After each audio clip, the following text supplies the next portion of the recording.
Olá, caríssimo telespectador da Rede Século XXI, obrigado pela sua audiência. Mais um domingo em nossas vidas e cá estamos para, nos próximos 30 minutos, refletir sobre o importante argumento que pela 17ª vez precisa de reflexão, de aprofundamento, a ira de Deus.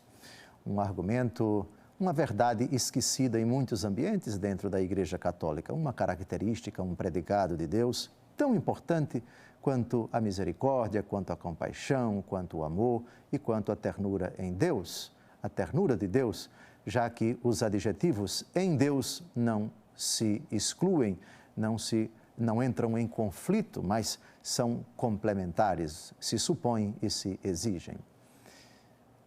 No domingo passado, nós refletimos sobre a ira de nosso Senhor Jesus Cristo e a ira nos seus ensinamentos, nas suas parábolas, nas suas alegorias, nas suas instruções, no seu rico ensinamento sobre o reino de Deus. Inúmeras vezes, dezenas de vezes, Jesus fala desse argumento. E não somente ele, mas também os seus discípulos.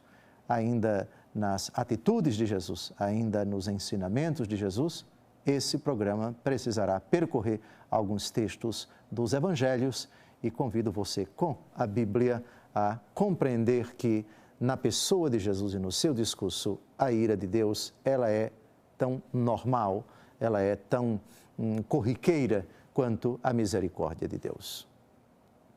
E para que nós já iniciemos confirmando o que estamos a afirmar, vamos ao primeiro texto do Evangelho segundo Marcos, capítulo 1, versículos de 43 a 44.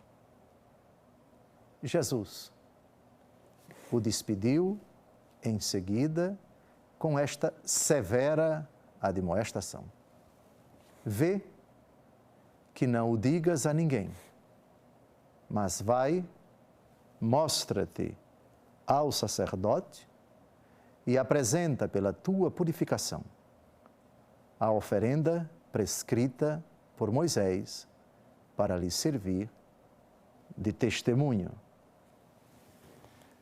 É o episódio da cura de um leproso. Jesus o cura, ele fica completamente curado. E Jesus lhe faz uma severa admoestação. Ou seja, Jesus é duro com esse leproso. Jesus é intransigente com ele. Jesus usa palavras, a expressão é forte, severa admoestação. Não são palavras brandas, são palavras duras. São palavras enérgicas. A impostação de Jesus evoca, denota uma ordem, e uma ordem dada com rispidez, não uma rispidez defeito humano com a intenção de agredir, de humilhar, de desmoralizar, mas severa admoestação. Aqui, Jesus, por assim dizer, engrossa a voz. Jesus faz uma advertência intimando, e não se intima ninguém com palavras brandas, com palavras doces, mas com palavras duras. É claro que subjaz nessa dureza de Jesus, nessa rispidez de Jesus, a misericórdia, que, como disse, em Deus, e Jesus é Deus com o Pai, não há absolutamente contradição. Esses detalhezinhos que os evangelhos entreveem nas atitudes de Jesus são importantes para nós compreendermos que a impostação dura, severa admoestação, traduzem essas impostações a ideia de um Deus irado, de um Deus indignado, de um Deus que se dirige à criatura com uma firmeza que pretende deixar no coração da pessoa um aviso. Foi sério aquilo que eu ouvi, a ordem foi clara e foi dita com um semblante, com uma impostação, para que eu não esquecesse. Portanto, para eu não brincar com isso, porque com a ordem de Deus não se brinca. Agora é hora de partirmos para o Evangelho segundo Mateus, capítulo 9, versículo 30. Aqui temos outra coisa interessante. Vamos ao texto. No mesmo instante, os seus olhos se abriram.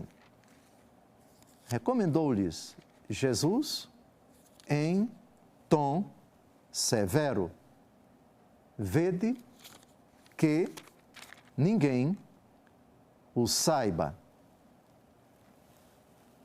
Novamente, nosso Senhor Jesus Cristo em tom severo. Nós poderíamos conjecturar por que nosso Senhor Jesus Cristo, às vezes, depois de realizar um milagre, intima os beneficiários desse prodígio para que não digam nada a ninguém. Jesus exerce o seu ministério numa época em que os judeus têm uma visão bastante equivocada, bastante distorcida do Messias. Jesus sabe que ainda não chegou a sua hora. Inúmeras vezes ele se afasta da multidão que quer fazê-lo rei. E disso temos uma prova no capítulo 6 do Evangelho segundo João, porque depois que ele multiplica os pães e os peixes, a multidão vai ao encontro dele e Jesus percebe qual é a intenção deles. E Jesus se afasta. É possível, portanto, que o que tenha motivado nosso Senhor Jesus Cristo a dar esse tom severo, isto é, você foi curado, agora eu ordeno a você, não diga nada a ninguém, que ninguém o saiba. É possível. Mas o que interessa aqui a respeito da ira de nosso Senhor Jesus Cristo, da sua indignação, é a impostação com que ele fala. E o evangelista diz tom severo. Tom severo significa tom enérgico, com palavras duras. E se o Evangelho não descreve o semblante de Jesus, nós sabemos que uma pessoa que utiliza um tom severo normalmente assume um semblante ríspido, duro, de seriedade.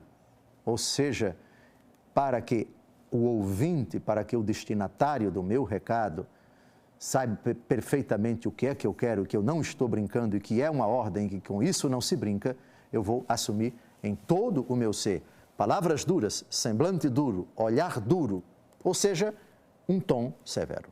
Tom severo nas palavras, tom severo, evidentemente, logicamente, mesmo que os evangelhos não descrevam o seu semblante sisudo, fechado, cara dura, digamos assim, na língua portuguesa, para compreendermos bem. Agora, Mateus, capítulo 17, versículo 17, ao texto. Respondeu Jesus: raça incrédula e perversa, até quando estarei convosco? Até quando hei de aturar-vos? Trazei-mo. Trata-se de um menino epiléptico que foi apresentado para os discípulos e eles não conseguiram curá-lo. Já o apresentei a teus discípulos, diz o pai da criança. Senhor, tem de piedade do meu filho, porque ele é lunático, sofre muito. Ora cai no fogo, ora na água. Já o apresentei a teus discípulos, mas eles não o puderam curar. Aqui, os destinatários dessa severa reprimenda de Jesus são seus discípulos. Repare que o próprio Jesus chama os apóstolos raça incrédula e perversa. Até quando estarei convosco? Jesus tem um acesso de santa ira. Jesus aqui se indigna enormemente com os seus, com aqueles que ele chamou para estarem consigo. Aqui é um caso sui generis da ira de Jesus contra quem caminha com ele, contra quem faz parte do seleto grupo dos 12. E as palavras não são menos ríspidas que ele utiliza em outras ocasiões, raça incrédula e perversa. Isso não deixa de ser sintomático. Eu estou cercado de gente que não acredita. Eu estou cercado de gente perversa, que é exatamente o antônimo de conversa. Se conversão significa volta para Deus, perversão é o contrário. Portanto, perversidade é o caminho da luz para as trevas e conversão é o caminho das trevas para a luz. E Jesus aqui, irado, indignado, qualifica os seus apóstolos de raça incrédula, raça perversa. Agora, vamos ao Evangelho segundo Marcos, capítulo 3, versículo 5. Então, lançando um olhar indignado sobre eles e contristado com a dureza de seus corações, diz ao homem: estende tua mão. Ele estendeu-a e a mão foi curada. Nós estamos aqui na sinagoga, é dia de sábado, um homem da mão seca, da mão atrofiada, está ali presente. Os opositores de Jesus estão olhando atentamente para saber se ele vai curar em dia de sábado, que, segundo a lógica deles, tal atitude era pecaminosa, violaria o preceito do repouso do sábado. O que interessa aqui é Jesus lança um olhar indignado sobre eles. É como se Jesus ficasse furioso. Não dá nem para imaginar, mas vislumbremos o ar de santa ira de Jesus. Porque, e ele muitas vezes curou em dia de sábado, um ato de caridade, na lógica de Jesus, um ato de caridade não viola o repouso do sábado.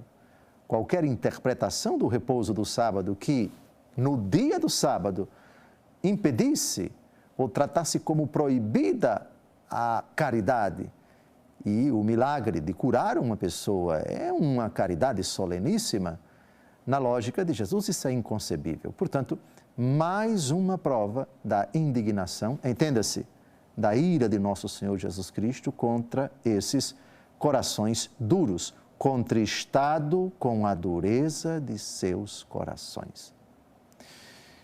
Percebemos que não são poucos, mas muitos os momentos, muitas as ocasiões, muitas as circunstâncias em que encontramos nosso Senhor Jesus Cristo irado, nosso Senhor Jesus Cristo indignado.